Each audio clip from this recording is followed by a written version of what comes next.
Television writer and producer Genneya Barris has found much success with his work. He created the hit ABC show Blackish and popular reality competition show America's Next Top Model, as well as writing and producing numerous other hit movies.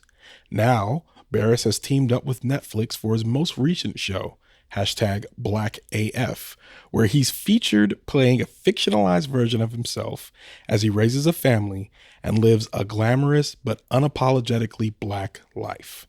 I'm Ronald Young Jr., and I'm on the couch.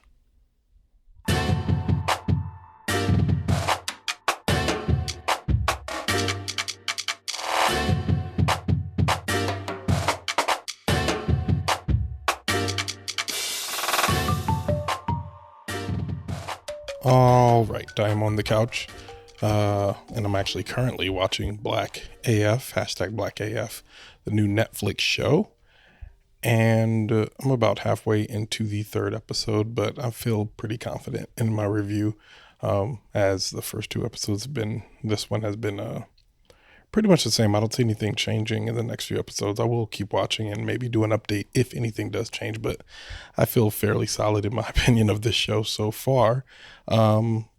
Black AF, created by Genneya Barris, starring Genneya Barris, Rashida Jones, Iman Benson, Genneya Walton, Scarlet Spencer, Justin Claiborne, Ravi, Cabot-Conyers, and Richard Gardenhire Jr. Okay, Black AF, it is a self-referential, that being Genneya Barris, family sitcom about Genneya Barris, who is in the same universe still a writer and creator of all the shows that he's done. So Blackish, America's Next Top Model. He wrote the new Son of Shaft movie. He wrote the movie Little, starring Issa Rae, and he also wrote Girls Trip. So he's had a lot of success in Hollywood, which is understandable why Netflix would give him the deal. And this is the first product of that deal, Black AF. It came on, and immediately as soon as it came on, I got vibes. I got Insecure vibes, the HBO show, Curb Your Enthusiasm, the HBO show. And you got the same sensibilities of the ABC show he's done, Blackish. Of course, it has its spinoff, Grownish and Mixedish.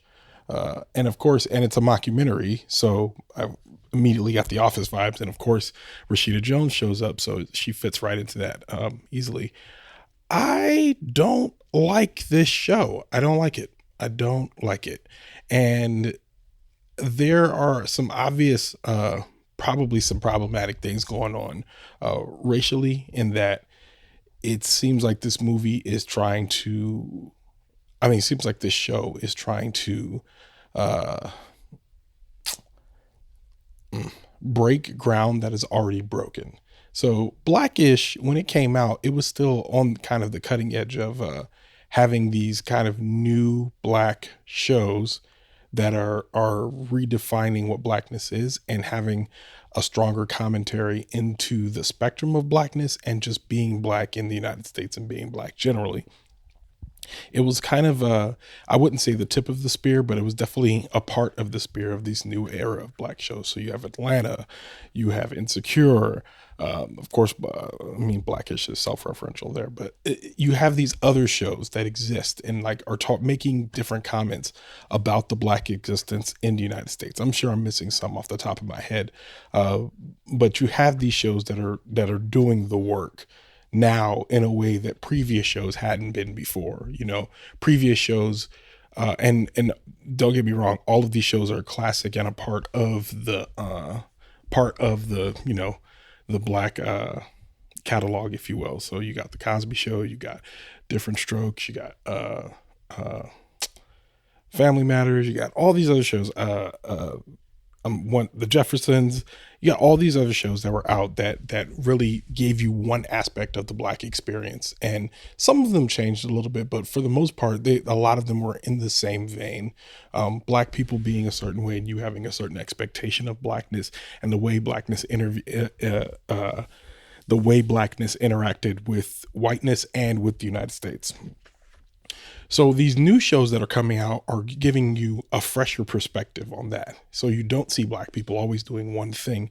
You see black people being very self-aware of their blackness in a way that makes them question the society around them rather than demanding the society accept them kind of as they are. Rather than expecting acceptance from society, these new shows are asking society to change, which I really appreciate that. And a lot of shows are doing that. With Black AF, I think it thinks it's doing that, and it's really not, because it's a retread of stuff we've already seen. So Netflix has a habit of, it's in this new age where it doesn't really have its original properties aren't always the greatest.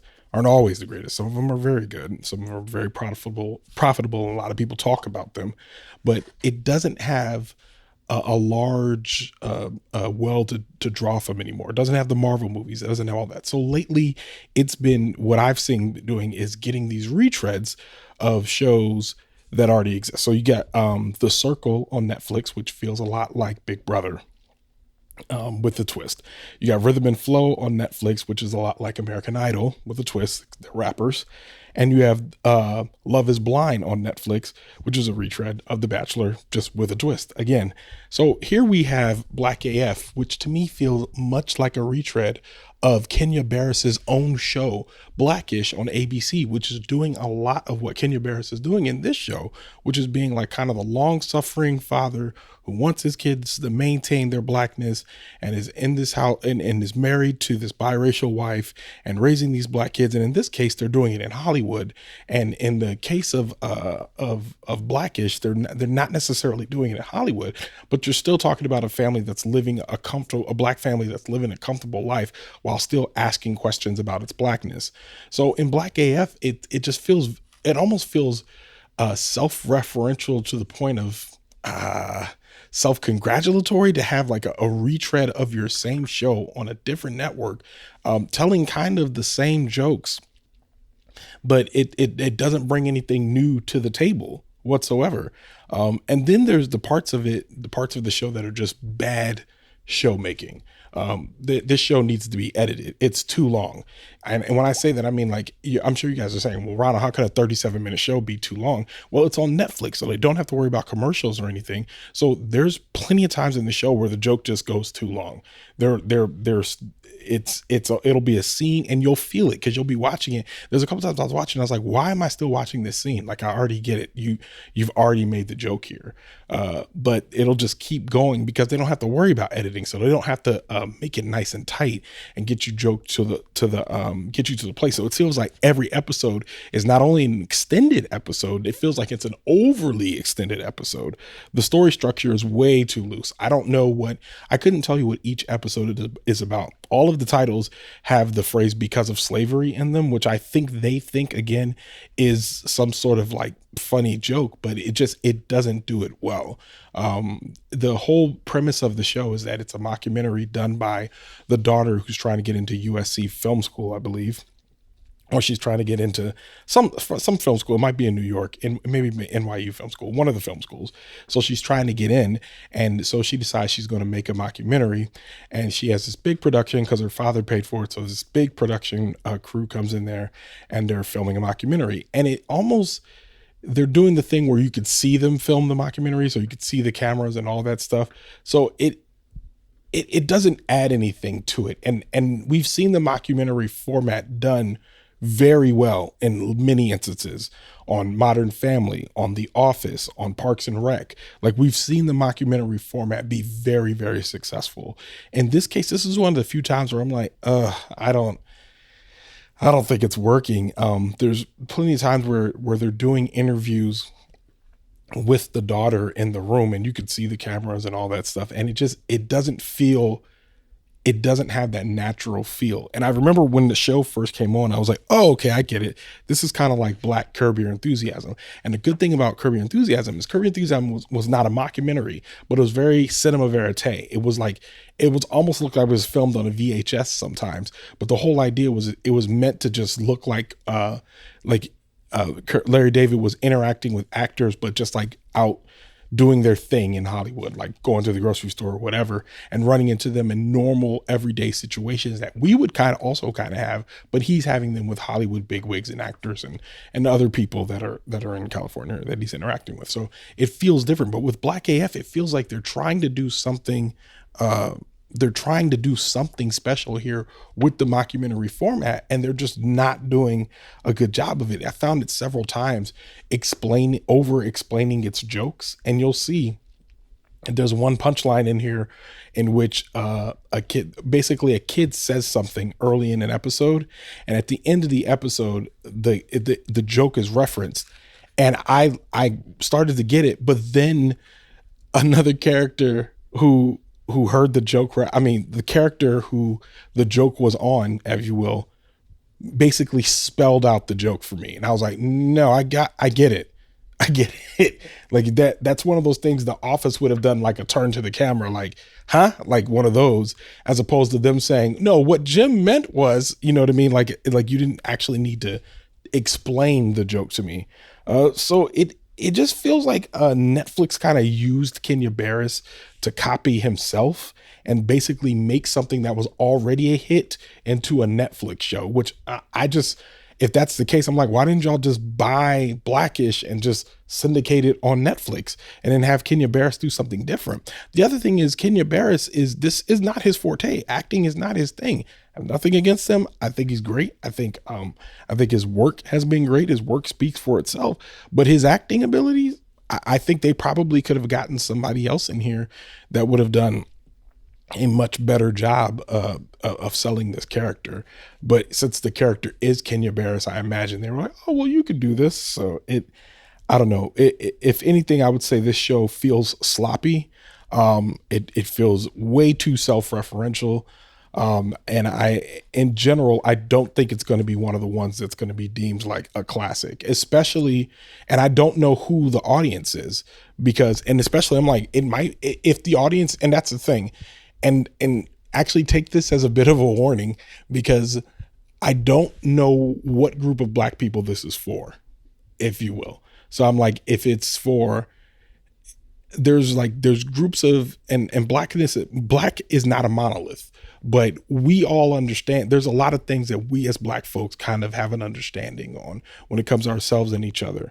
And if I'm looking at Black AF, I'm like, okay, is this a show for college educated Blacks? Is this a show for non-college educated Blacks, for blue collar Blacks, for white collar Blacks? Who is this?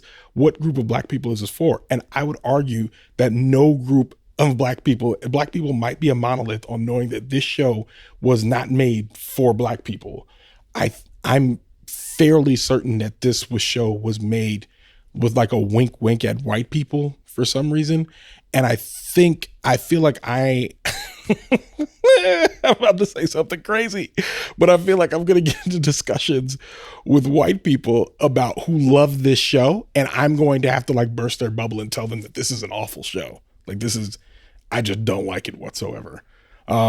I'm going to keep watching it so I can just make sure that I'm not making anything up. I'm fairly certain it's going to be more of the same for the next few episodes. But who knows, maybe on episode 5 or something, there'll be a dramatic turn. There's only 8 episodes. So anyway, I've been rapping. So let me wrap this up. With all that in mind, I'm still here on the couch, still watching stuff. There's a bunch of Netflix stuff that came out, so this won't be the last Netflix thing that I review, but this is the first of probably about 4 things I'll review that all recently came out on Netflix. So yeah, with that, Leaving the Theater is a production of ohitsBigRon Studios. Theme music by the mysterious Breakmaster Cylinder. To find out more about this show and other ohitsBigRon Studios shows, follow me on Twitter and Instagram at ohitsBigRon.